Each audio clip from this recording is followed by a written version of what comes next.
بسم اللہ الرحمن الرحیم۔ السلام علیکم ورحمۃ اللہ وبرکاتہ۔ حضرت بی بی فاطمہ رضی اللہ تعالیٰ عنہا کا معجزہ۔ عرب کی عورتیں حضرت بی بی فاطمہ رضی اللہ تعالیٰ عنہا کو بہت ہی غریب سمجھتی تھیں، کیونکہ ہر وقت بی بی فاطمہ سادگی میں رہتی تھیں، اس لیے عرب کی عورتیں بی بی فاطمہ کو غریب سمجھتی تھیں۔ وہ یہ سمجھتی تھی کہ پاک بی بی کے پاس کچھ بھی نہیں ہے۔ حضرت بی بی فاطمہ رضی اللہ تعالیٰ عنہا کی سخاوت کی باتیں وہاں کچھ عورتیں کرنے لگی۔ ان عورتوں میں سے ایک منافق عورت بولی کہ میں نہیں مانتی کہ بنت رسول صلی اللہ علیہ وآلہ وسلم کے پاس کوئی معجزہ ہے یا کوئی دولت ہے، وہ ہر وقت سادگی میں رہتی ہیں۔ اس بات کو جاننے کے لیے وہ عورت حضرت بی بی فاطمہ رضی اللہ تعالیٰ عنہا کے گھر پہنچی تو آپ نے دروازہ کھولا، اس عورت کو اندر بلایا، گھر میں بٹھایا تو وہ عورت بولی، اے بنت رسول صلی اللہ علیہ وآلہ وسلم، آپ کی سخاوت کے چرچے سر عام ہیں، آج میں بھی چاہوں گی کہ آپ مجھے بھی کچھ دکھائیں۔ حضرت بی بی فاطمہ رضی اللہ تعالیٰ عنہا فرمانے لگی کہ اللہ تبارک تعالیٰ نے ہر انسان کو وہ عطا کیا ہے جو اس کے لیے بہتر ہے۔ بی بی فرمانے لگی، اے عورت، وہ نعمتیں دیکھو جو اللہ تبارک تعالیٰ نے تمہیں جسم کی صورت میں عطا کی ہیں، ان نعمتوں کے آگے دنیا کی دولت کچھ بھی نہیں ہے۔ وہ عورت حضرت بی بی فاطمہ رضی اللہ تعالیٰ عنہا کی باتوں پہ ہنسنے لگی اور کہنے لگی، میں آپ کے گھر پہ دولت دیکھنے آئی ہوں کہ آپ کے پاس کتنی دولت ہے۔ وہ عورت کہنے لگی کہ آپ مجھے کچھ بھی معجزہ یا دولت دکھا دیں تو میں مان جاؤں گی کہ آپ کے والد اللہ کے رسول ہیں اور آپ کا خاندان سچا ہے۔ حضرت بی بی فاطمہ رضی اللہ تعالیٰ عنہا نے فرمایا کہ وہاں پہ میرا مصلی رکھا ہے جس پر میں نماز پڑھتی ہوں، اس کو ہٹا کر دیکھو، تمہیں تمہاری مراد مل جائے گی۔ وہ عورت جیسے ہی بی بی فاطمہ کے حجرے میں پہنچی اور اس نے مصلی ہٹایا، وہ عورت کیا دیکھتی ہے کہ مصلی کے نیچے بہت ہی لاتعداد خزانہ پڑا ہوا ہے، ہیرے جواہرات اور کافی سارا سونا تھا، جو وہ دیکھ کر حیران ہو گئی۔ وہ جیسے ہی جواہرات نکالتی، خزانہ ویسے کا ویسا ہی رہا۔ وہ عورت جیسے ہی بی بی فاطمہ کے سامنے آئی تو حضرت بی بی فاطمہ رضی اللہ تعالیٰ عنہا اس عورت کو مسکرا کر دیکھنے لگی اور وہ عورت پاک بی بی کو بہت ہی حیرت سے دیکھنے لگی۔ وہ عورت بی بی فاطمہ سے کہنے لگی، آپ کون ہیں؟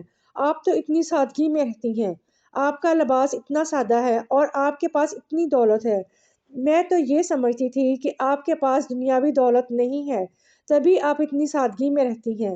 حضرت بی بی فاطمہ رضی اللہ تعالیٰ عنہا فرمانے لگی کہ اللہ تبارک تعالیٰ نے دنیا کے تمام خزانے ہم اہل بیت کے قدموں میں رکھ دیے ہیں، اور اللہ کی مرضی یہ ہے کہ ہم سادگی میں رہیں تاکہ کوئی بھی شخص سادگی اختیار کرنے میں شرم نہ کرے۔ حضرت بی بی فاطمہ رضی اللہ تعالیٰ عنہا فرمانے لگی کہ اس دنیاوی دولت کا تو آخرت میں سخت حساب دینا پڑے گا۔ جیسے ہی اس عورت نے آپ کا اخلاق اور معجزہ دیکھا تو وہ قدموں میں گر پڑی۔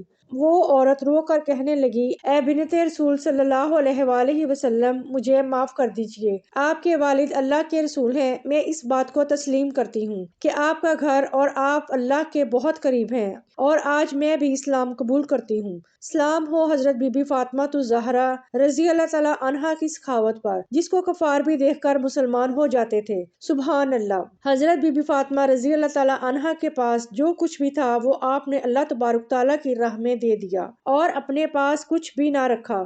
حضرت بی بی فاطمہ رضی اللہ تعالیٰ عنہا گھر کے سارے کام اپنے ہاتھوں سے کیا کرتی تھی، گھر میں بچوں کی پرورش بھی کرتی تھی اور سارا دن چکی میں آٹا بھی پیسا کرتی تھی۔ ہر وقت بی بی فاطمہ سادگی میں رہتی تھی۔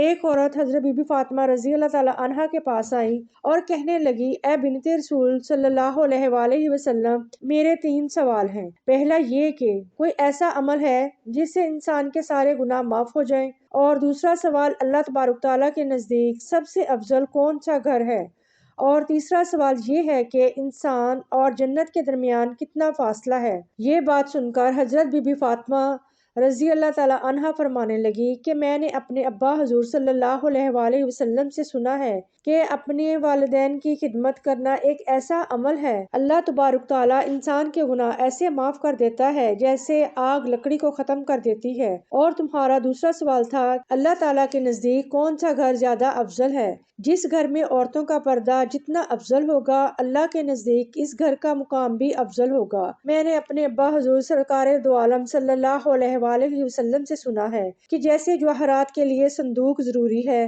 ویسے ہی عورت کے لیے پردہ۔ اور آپ کا تیسرا سوال کہ انسان اور جنت کے درمیان کتنا فاصلہ ہے۔ میں نے اپنے ابا حضور صلی اللہ علیہ وآلہ وسلم سے سنا ہے کہ انسان اور جنت کے درمیان ایک قدم کا فاصلہ ہے۔ تو وہ عورت کہنے لگی، اے بنت رسول صلی اللہ علیہ وآلہ وسلم، یہ کیسے ممکن ہے؟ تو اس کی بات سن کر حضرت بی بی فاطمہ رضی اللہ تعالی عنہا نے فرمایا، اے عورت، تو اپنا ایک قدم اپنے نفس اور خواہشات پر رکھ اور تمہارا دوسرا قدم جنت میں ہوگا۔ سبحان اللہ!